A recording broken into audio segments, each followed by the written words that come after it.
Este es muy importante por la relación que tiene la producción de la melatonina. Sabemos que la melatonina es importante para regular el ciclo circadiano, el ciclo de sueño. No solamente para eso, sino que se habla mucho de las propiedades de la melatonina para controlar el crecimiento, desarrollo, regeneración de distintos grupos celulares que nos van a servir para otras patologías. Sin embargo, en esta oportunidad nos interesa más su función en la regulación del ciclo del sueño. Entonces, sí hay melatonina, por ejemplo, en comprimidos para poder utilizar en pacientitos que están teniendo dificultad en los trastornos de sueño, o si quieren dificultad para dormir. Algo muy importante a considerar, como siempre les digo, es cuál es la causa de que ese paciente no está pudiendo dormir correctamente.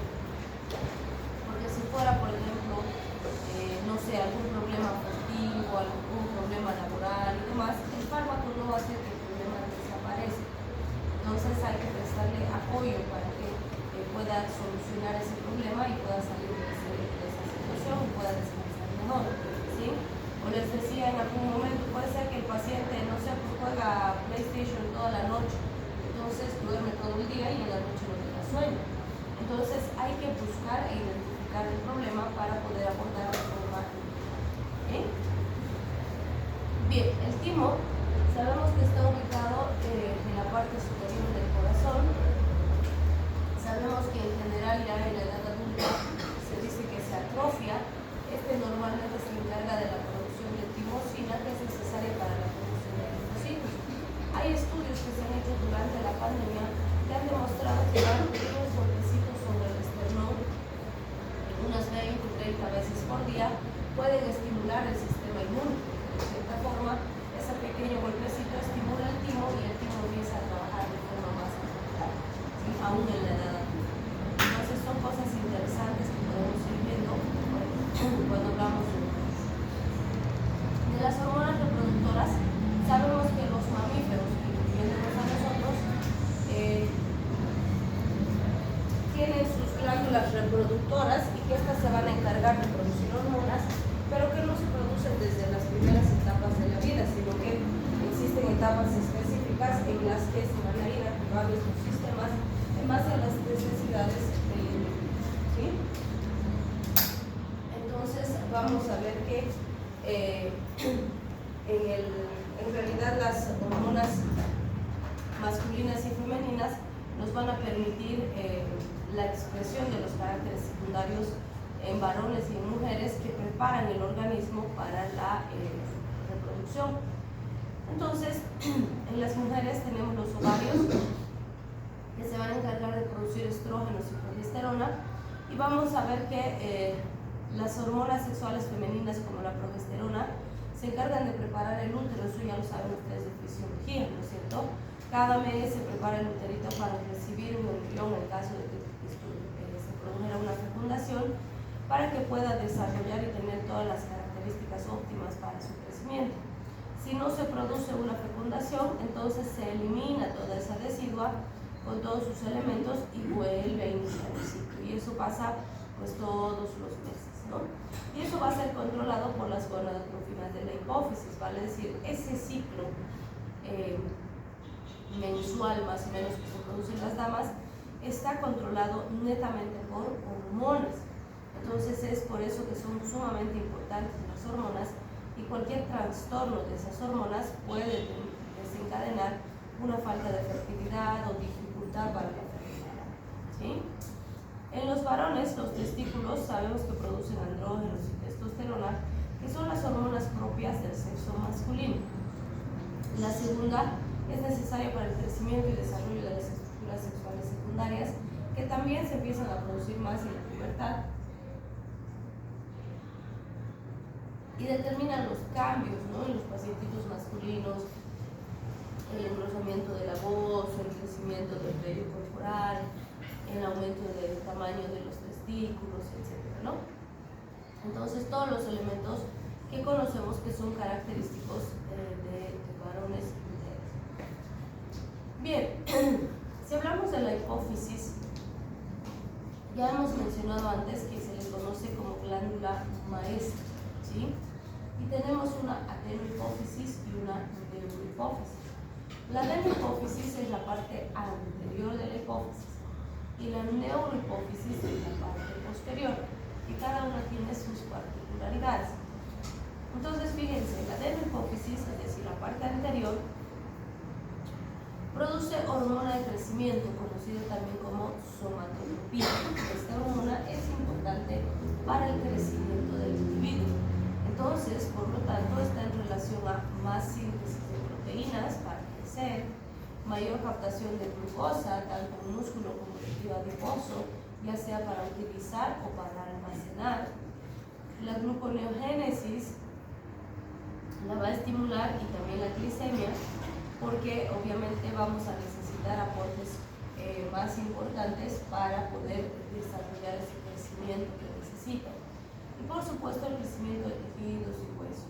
No se olviden que esta hormona de crecimiento se libera durante la noche, por eso es que insistimos tanto en que los niños deben dormir alrededor de las 9 de la noche, ¿no? Porque eso permite que lleguen a las fases más profundas del sueño, donde justamente se produce buena liberación de la hormona. ¿Sí? Bien, tenemos también la prolactina, y cuando hablamos de la prolactina, vamos a ver que esta nos permite el desarrollo de los acinos mamarios, porque prepara, si quieren, a las mamas para la lactancia, ¿sí? Entonces es común que se produzca en cantidades más altas durante la gestación y una vez que el bebecito ha nacido. Y por supuesto también permite la formación de las proteínas de la leche. Tenemos también la TSH, o conocida como tirotropina, que la hemos visto cuando hemos hablado de hormonas tiroideas. Se va a encargar de la producción de estas hormonas y de su liberación cuando estas sean necesarias. También tenemos la ACTH, o corticotropina, que se encarga de controlar la producción y liberación de hormonas suprarrenales. Entonces vean, por eso es la glándula maestra, porque controla todas las otras del organismo, ¿sí? La hormona luteinizante se encarga de regular el crecimiento, maduración de las gónadas y la ovulación en las pacientes femeninas, y la folículo estimulante regula la función también de las gónadas junto con el luteinizante. Estas dos en realidad son sumamente importantes para ese ciclo ovulatorio que hemos mencionado antes. Bien, en la neurohipófisis pasa algo muy importante. Si bien no se sintetizan hormonas de forma específica, esta almacena dos hormonas muy importantes, la ADH y la oxitocina, y las almacena, y vamos a ver que las libera, pero esas hormonas se producen en el hipotálamo. Entonces se producen en el hipotálamo, se secretan hacia la hipófisis, a la neurohipófisis específicamente, y la neurohipófisis se encarga de liberarlas cuando son necesarias. La ADH, conocida también como vasopresina o como hormona antidiurética, aumenta la reabsorción de agua a nivel de los túbulos conectores renales y produce vasoconstricción, ¿sí? Entonces, ¿qué haría la ADH? Sube la presión arterial, aumenta la volemia y disminuye la resistencia, ¿sí? Aumenta la resistencia vascular periférica porque reduce el calibre de los vasos. La oxitocina permite contracción de las células de las glándulas mamarias, por eso está muy asociada a la lactancia, porque va a facilitar la inyección de leche de las mamas de la madre, y también favorece la contracción del útero. Entonces, en realidad la oxitocina se libera en cantidades altas durante el parto, es decir, para que se pueda producir el parto y el útero se contraiga, y también cuando la mamá tiene que dar de lactar. Entonces es un factor muy importante. De hecho, van a ver que cuando por ejemplo nace un bebecito y la mamá está sangrando mucho porque se producen hemorragias posparto, las hemorragias posparto son los cuadros patológicos más comunes en el posparto, la oxitocina es uno de los factores más importantes porque va a hacer que el uterito se contraiga y vaya controlándose la hemorragia, ¿sí? Entonces, importante, hay una estrategia, vamos a decir, de ginecobstetricia, que cuando el útero, por ejemplo, se ha empezado a contraer antes de tiempo, todavía no tiene que nacer el bebecito, pero se está contrayendo el útero, y queremos que se relaje, podemos hacer que se libere ADH, porque se libera junto con oxitocina, y podemos inhibir más bien la liberación de ADH y de la oxitocina para que el útero se relaje. ¿Cómo harían que no se libere ADH?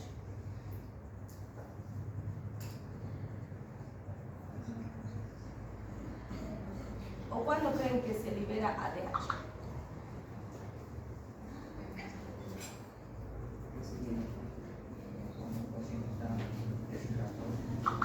Muy bien, entonces, ¿qué harías para que no se libere?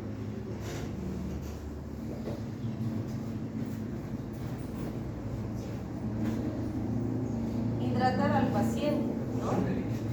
Entonces, cuando una mamá está, por decirles, está en su 5º mes de embarazo, todavía no tiene que nacer el bebecito, pero su útero ha empezado a contraerse, una de las medidas que se hace en ginecobstetricia se llama Henry Gowers.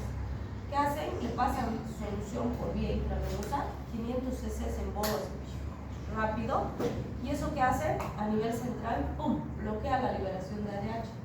Si se bloquea la liberación de ADH, también se bloquea la liberación de oxitocina y el útero se relaja, ¿sí? Entonces eso me puede ayudar. Obviamente siempre hay que investigar por qué se está contrayendo el útero. Puede ser que haya una infección o alguna cosa que necesitamos corregir, ¿sí? Bien, vamos a empezar entonces con la hormona del crecimiento para ver un poquito las patologías o los trastornos asociados a estas hormonas. Entonces, cuando hablamos de la hormona del crecimiento, pueden haber los dos extremos, o que no se produce y tenemos enanismo, o que se produce en exceso, y ahí podemos tener gigantismo o acromegalia. Entonces, fíjense, el enanismo está asociado a una hiposecreción de la hormona del crecimiento, vale decir, no se produce hormona del crecimiento en cantidad adecuada. Es cierto que hay distintos tipos de enanitos, ¿no? La gran mayoría de estos está asociada a algún defecto genético congénito importante, y a ese síndrome se suma la falta de producción de hormona del crecimiento. Pero también hay enanitos en los que solo el problema es que no hay hormona del crecimiento, pero no tienen ninguna otra alteración genética. Por eso es que van a ver que tenemos enanitos que son un poco amorfos, ¿no? Su cabecita es más grande, sus bracitos son más pequeños, tienen algunos rasgos diferentes en la carita y demás. Pero hay otros enanitos que solo son como individuos normales, vamos a decir, pero pequeñitos, pero son muy simétricos, muy bien distribuidos y demás. Entonces, pues varía bastante dependiendo del cuadro base del paciente, pero el elemento en común es que no van a tener hormona de crecimiento en cantidad adecuada, ¿sí? Bien, en el gigantismo y la acromegalia el problema es que hay exceso de hormona de crecimiento. La diferencia entre los dos es el momento en que se produce ese exceso. En el gigantismo, el exceso o la hipersecreción es desde etapas tempranas, vale decir, desde la infancia. Entonces ahí aparecen pues los gigantes, porque como el cartílago de crecimiento está abierto, entonces el individuo crece a nivel longitudinal en tallas sumamente elevadas, ¿no? Tanto que el crecimiento longitudinal es tan amplio que tiene inestabilidad en la columna le cuesta mantener estable y son propensos a lesiones. Por eso es que habitualmente andan con fijadores o con bastoncitos, cosas que nos ayuden un poquito a limitar las lesiones, ¿sí? En cambio, en la acromegalia, el problema ¿cuál es? La hipersecreción de la hormona del crecimiento se da en la etapa adulta. ¿Qué quiere decir eso? Que el paciente ya ha terminado de crecer, su cartílago de crecimiento se ha cerrado, está osificado y recién aparece la hipersecreción de la hormona. Por lo tanto, este paciente no va a crecer en altura, no va a crecer verticalmente, sino que va a empezar, va a seguir creciendo, pero con el tejido blando. El tejido óseo ya no se va a extender. Entonces, fíjense, a estos en épocas antiguas les decían ogros, porque adquirían un aspecto así muy macizo, con el cuerpo muy grueso, la cabeza parecía más grande, la nariz era más grande, los hombros eran sobresalientes, la mandíbula también, la frente era muy prominente, las manos se veían muy grandes y cosas así. ¿Por qué? Porque sigue creciendo el tejido blando, entonces se hace como abultado, vamos a decir, pero el tejido óseo ya no, el hueso ya no crece. Entonces su talla se mantiene, pero su cuerpo se vuelve robusto, por decirlo así, ¿no? Entonces fíjense, por ejemplo, si habláramos de la caja torácica, ¿para qué sirve? ¿Cuál es su función?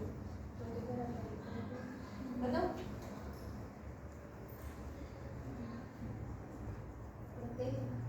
Protege.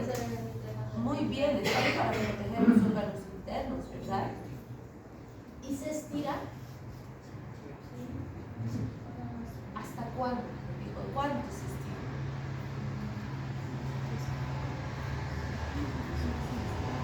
O sea, tiene cierto grado de movilidad, ¿no? Porque cuando inflamos los pulmones, por ejemplo, se va a expandir un poquito, luego se va a contraer, pero ¿será capaz de expandirse de forma amplia para contener órganos más grandes?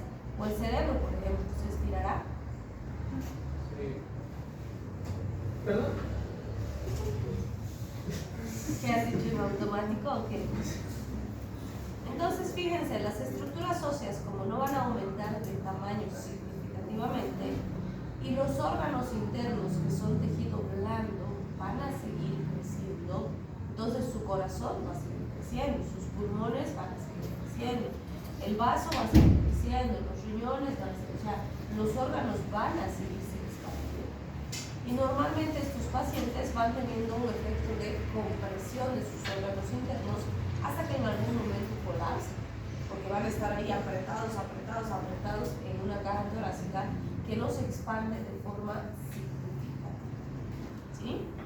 Entonces son elementos importantes a considerar cuando analizamos este tipo de trastorno. Bien, cuando hablamos de las hormonas sexuales, puede pasar igual, ¿no? Que aparecen muy temprano, y ahí hablamos de la pubertad precoz, y que aparecen muy tarde o no aparecen.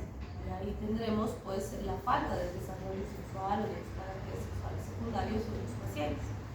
Entonces fíjense, cuando hablamos de una pubertad precoz, quiere decir que se va a producir la liberación de estas hormonas de forma muy temprana. Puede ser a los 5 o 6 añitos y demás. Pues imagínense un niño, una niña de esa edad que está empezando a presentar caracteres sexuales secundarios, ¿sí? ¿Y qué puede pasar?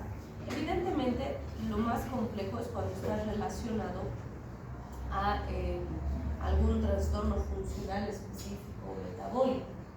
Sin embargo, estos últimos años hemos empezado a tener alteraciones endócrinas de este tipo por la alimentación, ¿sí? ¿Qué han escuchado del pollo? ¿Cómo? ¿Por qué?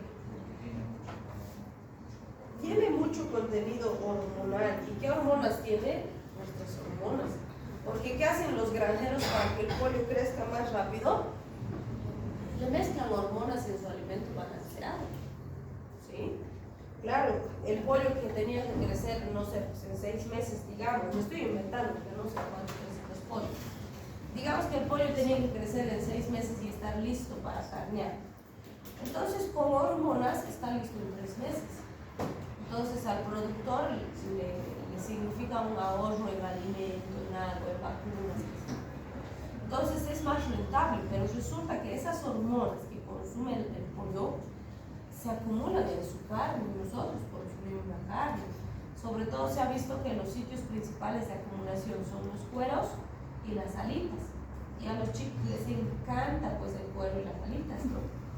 Entonces, ciertamente sí tenemos un porcentaje importante de población que vive de pollo. Peor ahora que está tan cara la carne, ¿no? Entonces nos van a salir plumas, creo, porque casi todos los días comen pollo. Entonces sí es importante considerar eso y sí están apareciendo desórdenes de este tipo porque muchos papás, bueno, pues no les da tiempo a cocinar, entonces ¿qué hacen? compran chilinquilo, ¿qué hacen? Compran panchita, ¿qué hacen? Ya varían de pollos, ¿no? Pero sigue siendo pollo. Entonces, eso está determinando, sí, alteraciones hormonales importantes, ¿sí? Bien, y cuando hay falta de desarrollo sexual puede ser causado porque la hipófisis no está secretando las gonadotrofinas, puede ser algún trastorno genético, alguna malformación congénita.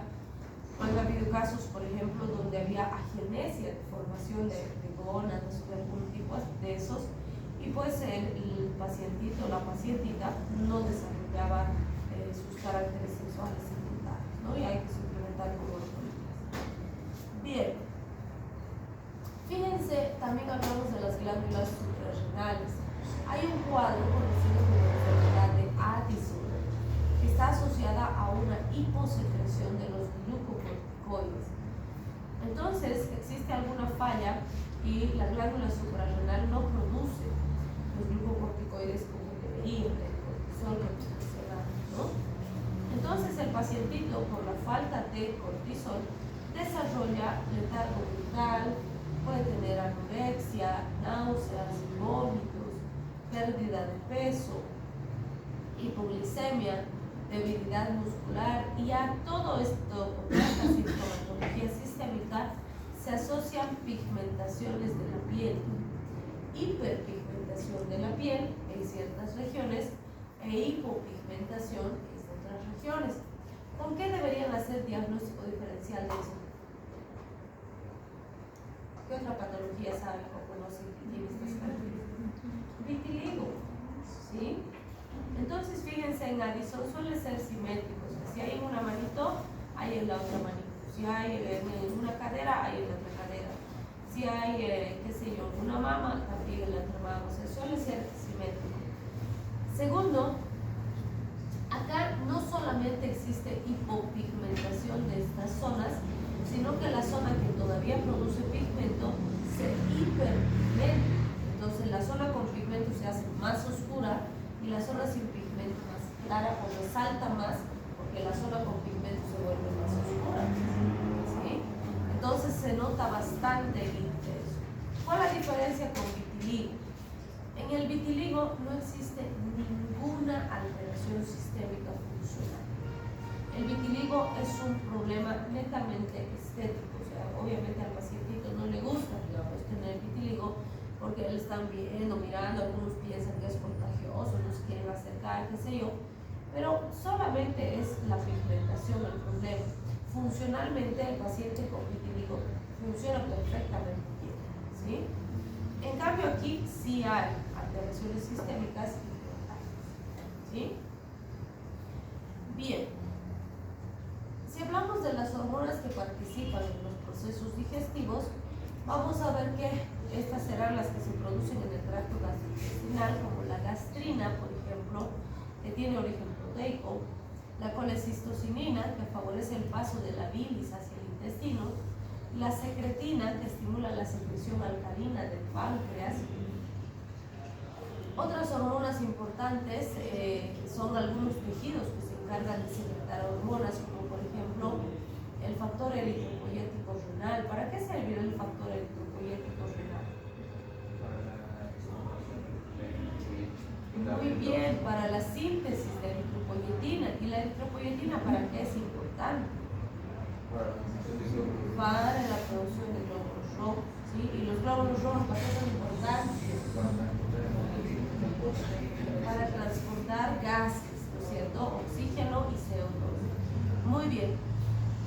Las fibras del músculo cardíaco también son importantes para la producción de péptido natriurético auricular. Fíjense su nombre, dice péptido natriurético auricular. ¿Qué hace? Aumenta la natriuresis. ¿Qué quiere decir? Eliminación de natrium o sodio por la orina, ¿sí? A eso se refiere. Entonces, normalmente este péptido natriurético auricular se activa o se libera cuando la presión sube, porque su efecto es eliminar más volemia para bajar el volumen sanguíneo y también genera vasodilatación para bajar la resistencia. y así nos permite reducir la presión sanguínea. Muy bien, con eso habríamos terminado hormonas.